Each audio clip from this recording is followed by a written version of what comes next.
Well, the crime situation continues as a brazen double shooting in broad daylight today, leaving a bus driver dead and a juvenile in hospital nursing injuries, all while passengers were on board the 15A bus. The chilling incident now raising concern for stakeholders who we are told are now in fear for their lives. Devontae Hanna has been following this story since it broke earlier today. He joins me from the scene of that crime with the latest. Devontae, what has the reaction been like on the ground?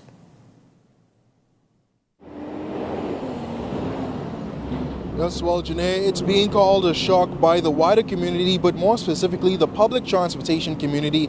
It was here where that bus driver was shot and killed, heading east on his 15A route on Robinson Road, just in front of Florida Court where the incident happened. Also shot was a 16-year-old juvenile who was still in hospital, and we understand that he was helping that bus driver to collect his bus fare. Now, Police Press Liaison Chief Superintendent Kristen Skippings was on scene, and she provided us with these details just moments after that incident that has shaken the nation. Shortly before 10 o'clock this morning, a male was exiting a 15A bus in the area of Florida Court and Robinson Road. As he exited the bus, he approached the driver, fired a shot at the driver, killing him on scene.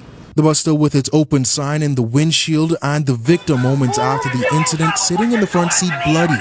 He has been unofficially identified as 32-year-old Giovanni LaFleur, also known as Stickman, who, according to consultant in the Ministry of National Security Rodney Munker, was on bail for a murder that occurred in 2015. This is a demonstration that men and women who have been accused and charged with murder should not be given bail. Not given bail for their own personal safety and security, and also to protect potential visitors. The busy thoroughfare of Robinson Road blocked off at the 10 o'clock hour, bringing movement in the area to a standstill. This as family members of the victim rushed through crime scene tape with screams piercing through the air, only to be consoled by officers.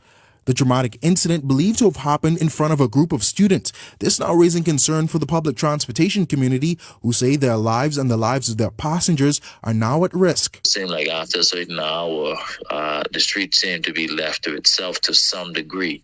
Unless there's some emergency moving, but we need some deliberate, intentional kind of stopping and monitoring of the system, because it is targeted for more reasons than one.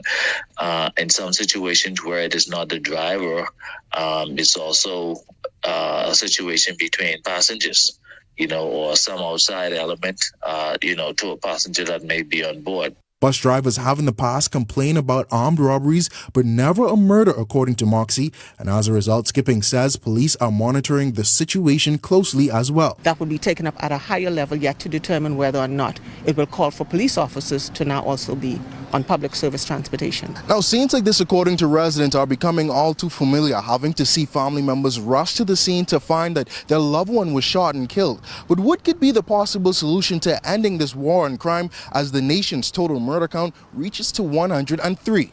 I think when the minister returns, he has assured me yesterday that he and I will hold a special meeting to discuss capital punishments. There's only one solution to reduce this level of murders, and that is for convicted men and women to be executed. This now makes the 56th person on bail to be murdered for the year, and the condition of that juvenile still unknown up to this hour. But police are making an appeal to the public to call them if you've seen something, if you've heard something, or if you know somebody that may be in possession of a gun, to call 328-TIPS so that they can end the war on crime. But for now, reporting from Robinson Road, I'm Devontae Hanna, sending it back to you on the desk, Janelle.